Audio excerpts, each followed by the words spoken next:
Calorosas saudações, e nós já sabemos que para a esquerda a culpa é sempre do Passos, exceto se este vídeo tiver muitos likes, porque aí a culpa é vossa, meus caros. Portanto, metam like neste vídeo e subscrevam o canal para chegarmos aos 100 mil subscritores. Já não falta tudo, falta cada vez menos. Portanto, metam like, subscrevam e partilhem também nas vossas redes sociais, grupos de WhatsApp, Telegram, essas coisas vocês já sabem. Relembro o código SOUSA10 para 10% de desconto na Prozis, e se utilizarem o código SOUSA10 mais 17 years, 17 years, têm direito até 50% de desconto na própria Prozis. Ora, Pedro Passos Coelho, ex-primeiro-ministro, lançou um novo livro, aliás, vai apresentá-lo no dia de hoje, e está a gerar várias controvérsias, bastante polémica, isto pelo tópico que está inserido dentro do próprio livro, com um pendor mais à direita, mais conservador do que aquilo que é expectável dentro do próprio PSD e na direita nacional. Já houve reações, vamos analisá-las, nomeadamente por parte de uma jornalista barra comentadora que esteve na televisão nacional hoje, portanto, sem mais demoras, vamos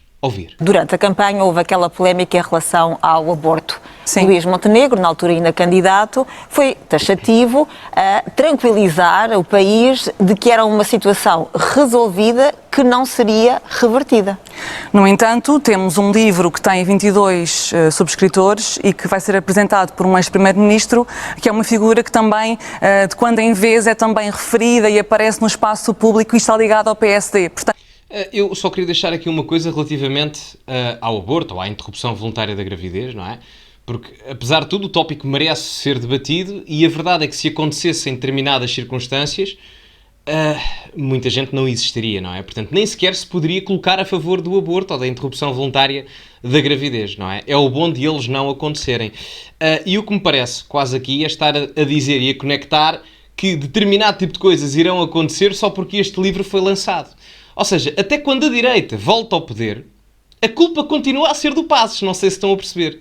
Não sei se estão a perceber. E o livro, atenção, tem pessoas aqui, não sei se conseguem ver, mas Jaime Nogueira Pinto e etc. Portanto, enfim. Portanto, não há direitos que não possam ser mexidos, e a história prova-nos isso, os Estados Unidos provam-nos isso, outros países provam-nos isso. Mas, Catarina, Portugal, por exemplo, quando houve reversões agora a nível da tentativa de limitação da liberdade de expressão, não só apenas nas redes sociais, mas também fora delas, com Augusto Santos Silva à cabeça, não é? Portanto, isso também convém mencionar. Há sempre uma Catarina, reversão que pode ser mas não é possível. essa a situação. Quer dizer, o facto de ser publicado um livro e de até haver um ex-primeiro-ministro ligado ao partido que atualmente está no governo, poder até partilhar algumas daquelas opiniões, não sei, vamos ouvir também o que é que ele vai dizer, não significa que os... Quer dizer, para dizer o quê? O que Luís Montenegro disse está dito, não me parece que tenha recuo. E, portanto, trata-se aqui de qual era, o que é que se devia fazer. Não se devia permitir a publicação de um livro como este? Chegámos à conclusão, não é? Porque, atenção, discordarem do livro, não concordarem com os tópicos, com as opiniões de quem escreveu, legítimo, desde que o defendam de forma coerente. Agora, apelar à garantia de direitos, quando direta ou indiretamente se apela ao cancelamento de um livro, apelando indiretamente à censura, é a maior contraproducência que existe. E talvez do teor iliberal mais forte que eu já vi. Utilizo aquilo que é a percepção que as pessoas que vão ler os artigos sobre o livro e algumas que irão comprar poderão ficar com. É isso que eu digo. Poderá criar esse receio. Não quer dizer que esse receio seja, na prática, um receio que vai acontecer, não é? Certo. Tínhamos dados suficientes para fazer essa análise, mas que cria, de facto, uma conversa sobre questões que estão consagradas, como o direito à IVG, por exemplo, que foi aprovado com um referendo, portanto, com consulta popular, em 2007. Questões como o casamento entre pessoas do mesmo sexo, que foi aprovado em 2010. Questões como os direitos das mulheres, que supostamente já estão consagrados. Mas lá está, Mas a minha questão é, eu não sei se repararam no termo que ela utilizou, que foi a grande crítica enunciada pela própria jornalista, da direita barra comentadora, é de que, muita atenção, porque este livro pode gerar conversas e interpretações de determinado tipo de pessoas ou determinadas pessoas. Então, mas não é esse o fundamento da índole democrática? Gerar conversa, discórdia para, eventualmente, se chegar a consensos? É que numa altura em que toda a gente se queixa da polarização da sociedade, em que é muito difícil nós encontrarmos caminhos comuns em termos das narrativas políticas, nós vemos alguém que apela à garantia dos direitos e das liberdades, a dizer que se calhar, calma lá, a existência deste livro não é muito bom, não o vou acusar de estar a dizer que o quero censurar, mas a defesa da existência do mesmo não me parece muito forte por parte desta mesma pessoa, a dizer, atenção porque isto pode gerar conversas relativamente a este tópico. Isso não é bom. E se uma sociedade, maioritariamente pela índole democrática, decidir que determinado tipo de coisas não devem existir, então isso é legítimo. A escravatura, por exemplo, só em termos de comparação hiperbólica, obviamente, também era um direito consagrado. Antigamente era uma coisa perfeitamente normal e comum, mas deixou de existir, não é? Portanto, as sociedades evoluem. Portanto, parece-me normal e saudável que os debates sejam existentes relativamente a qualquer tipo de tópicos, sem censura indireta ou direta a qualquer tipo de livros. E daí há bocadinho com o Raquel estávamos justamente a falar nisso, porque às tantas são tantos temas, mas temos de admitir, ou pergunto-lhe se não admite, que haja aqui temas que são de facto questionáveis por parte da população, nomeadamente a questão do género. Quando há, de certa forma, movimentos na sociedade que querem esbater a diferença do sexo, não é? Masculino e feminino, e dizer que ele não existe e que só há géneros, e que isso entre pela política e que possa formatar a educação dos portugueses mais novos nas escolas, é normal que haja partes da sociedade que se perguntem sobre isso e para onde é que se está a caminhar ou não. Pergunta bastante bem colocada. A realidade é essa. Está aqui um debate bastante interessante. Vamos ouvir. Estou curioso. O que é facto é que quando nós atribuímos direitos às pessoas trans, por exemplo, ou às pessoas homossexuais, que são uma minoria, nós não estamos a retirar direitos às pessoas que não são trans e às pessoas que não são homossexuais. Mas aí há uma diferenciação e logo aí começa-se uma discriminação. Porque, segundo até artigos constitucionais, nomeadamente o 13º da Constituição da República Portuguesa, todos nós somos iguais perante a lei, independentemente da nossa orientação sexual, da nossa origem étnica, e bem, todos nós, independentemente desses pontos de divergência entre nós, todos somos diferentes, somos iguais perante a lei. E a questão que se coloca aqui, muitas das vezes em termos de narrativa mediática, é: se todos somos iguais perante a lei e temos que a cumprir exatamente da mesma forma, porque é que há direitos de garantias especiais para todos aqueles que, de um ponto de vista legal, são iguais a todos os outros, independentemente de sermos minorias ou maiorias? Porque a verdade é que, analisando qualquer tipo de pessoa, nós podemos chegar à conclusão que essa mesma pessoa, independentemente de quem seja, na grande maior parte dos casos, pode ser uma minoria em determinado encaixe de origem étnica, sexual, de característica de alguma deficiência física. Portanto, isso não é bom, porque estamos a segmentar a sociedade e a levar a sociedade para mais pontos de discórdia do que de concordância. Portanto, e se queremos chegar a consensos e não bipolarizar a sociedade, ou polarizar a sociedade no caso em concreto, então a melhor coisa que temos a fazer é não continuar o segmento de divisão por questões de características, em questão de direitos especiais para ali e para acolá. Não. Toda a gente cumpre a mesma lei. Toda a gente tem direito aos mesmos direitos. E, portanto, nesse prisma, aí todos ganharão ou perderão consoante o seu comportamento a nível social. Numa luta equitativa. Isso sim é igualdade perante a lei. E isso é desejável. Agora, garantias especiais só por determinadas características, isso já não é igualdade perante a lei. É favorecimento que não beneficia a própria igualdade. Portanto, não só é contraproducente, como é errado do ponto de vista igualitário, legal. Os direitos protegem e acolhem e defendem aquelas pessoas especificamente, mas não estamos a retirar nada à maioria da população, que são as pessoas heterossexuais e cisgênero, que são as pessoas que não são trans. Mas logo aí, não é? Desculpa interromper mais uma vez, mas se há um acréscimo de direitos a determinado tipo de pessoas, relativamente à igualdade perante a lei, que é um direito, do Estado de Direito Democrático, logo aí, apesar de não se retirar direitos à maioria, a maioria fica com menos direitos do que essas mesmas minorias, porque além de terem igualdade perante a lei, já têm direitos adicionais. Portanto, o que torna a sociedade não igualitária perante o processo do Estado de Direito Democrático. Portanto, todos nós, volto a frisar, devemos ser iguais perante a lei. Independentemente da nossa origem étnica, sexual, da orientação, seja o que for, todos nós devemos estar em pé de igualdade perante a lei, sem direitos especiais por sermos brancos, amarelos, seja o que for. Nada disso. Portanto, volto a frisar, contraproducência. Agora, claro que há sempre correntes de opinião e certamente que também poderemos estar aqui a adotar alguma facilidade neste momento em conseguir expor estas opiniões que vêm também com a extrema-direita, como dizia a Raquel, e portanto torna-se mais aceitável, digamos assim, partilhar certas ideias que com certeza espelham as ideias de muitos portugueses e de muitas portuguesas por este país fora. Acho que não podemos só olhar para isto com leviandade e achar que isto não cria uma conversa que se calhar até há uns anos era uma conversa... Coitado do Passos Coelho, bastou o homem rapar o cabelo para agora lhe estarem a chamar de extrema-direita. É que é ridículo porque, enfim, eu sou suspeito, eu fui aluno do Passos Coelho e claramente o Passos Coelho não é de extrema-direita, nem o PSD é de extrema-direita, o Chega também não o é.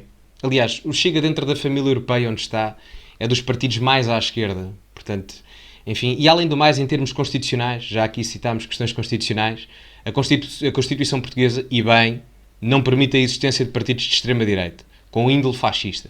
Portanto, eu não sei honestamente onde é que se quer chegar com esta questão, por causa de um livre e de liberdade de expressão de uma tendência mais conservadora que é legítima de existir. Não existia. Catarina, mas também houve, de facto, nos últimos anos, uma tentativa de imposição, e eu volto à questão da família Mesquita Guimarães, que do meu ponto de vista é uma questão que não faz qualquer sentido. Não faz qualquer sentido.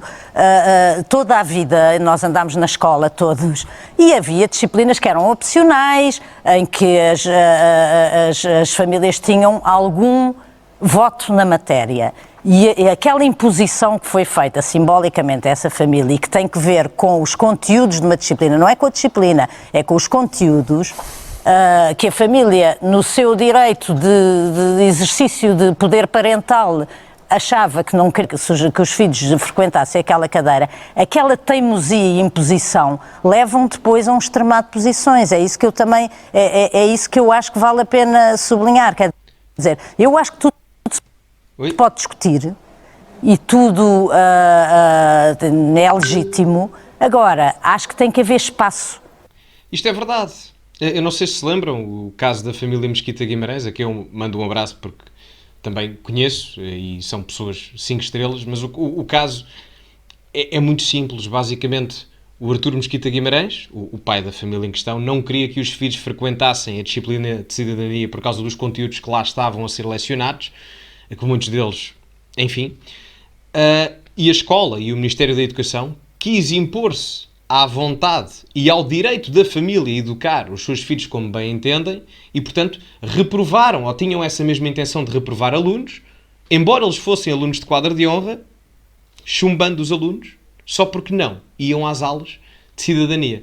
Matemática, português, inglês, história, geografia, coisas fundamentais, podem ter 5, mas se não vão às aulas de cidadania, que se for preciso é 1 hora por semana, e na maior parte das escolas nem usam aquilo para nada, é para fazer trabalhos e adiantar trabalhos de casa, sim, que é uma tragédia total, porque muitas das vezes, e já foi, enfim, divulgado em muitas instâncias, era utilizado para doutrinar ideologicamente à esquerda os alunos que lá estavam presentes nessa mesma aula. Portanto, uma coisa que eu, enfim, acho que deveria ser mudado em termos simbólicos, já que esta semana falámos muito de símbolo, era mudar o nome do Ministério da Educação.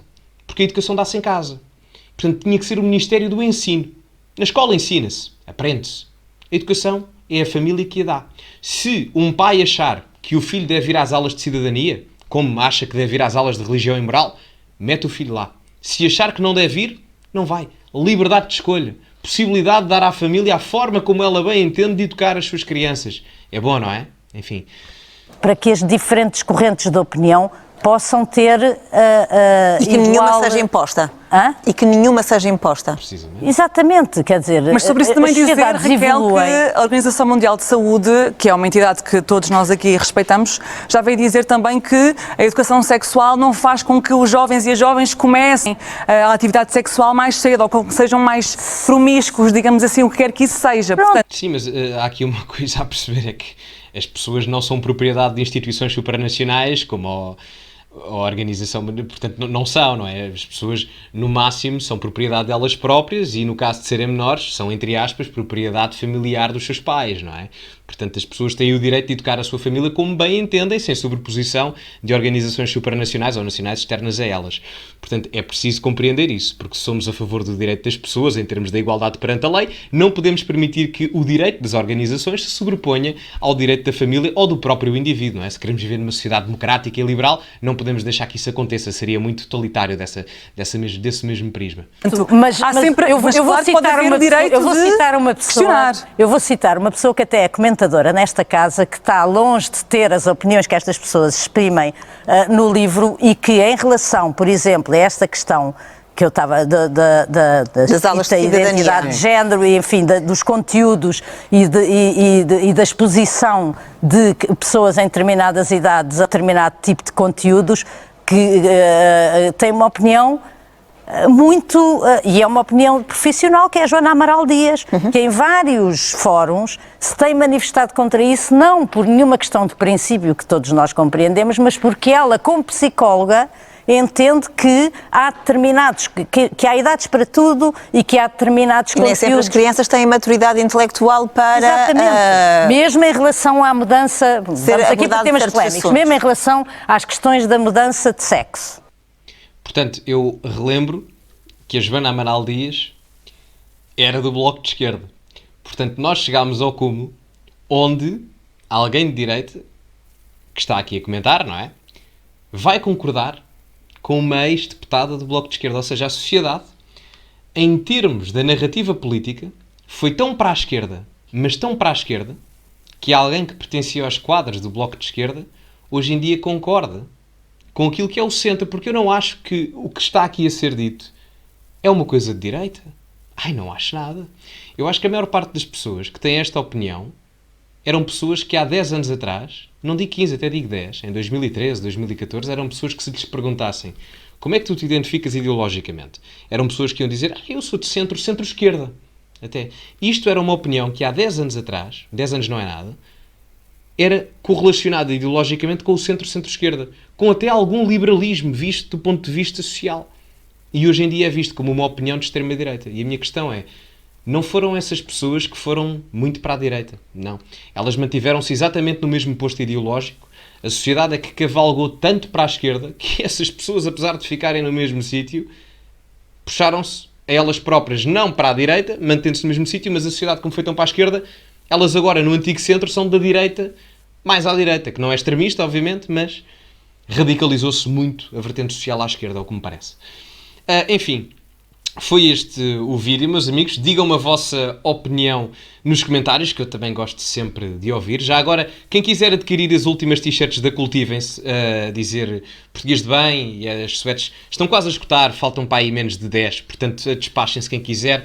Está à vontade, é o primeiro link da descrição em cultivem-se.pt. Relembro o desconto na Prozis Sousa 10 para 10% de desconto, e se utilizarem Sousa 10 mais 17 years, têm direito a 50% ou até 50%, dependendo dos produtos, mais ofertas no checkout. Portanto, no cash out, peço desculpa. No checkout, exatamente. Correção dupla. Bom, meus amigos, ficamos por aqui. Muito obrigado a todos. Lembrem-se de meter like, não é? Não se esqueçam, muito importante. Metam um like, subscrevam o canal para chegarmos aos 100 mil subscritores e partilhem também nas vossas redes sociais, grupos de WhatsApp, Telegram, essas coisas todas. E como é habitual, acima de tudo, cultivem-se e até à próxima.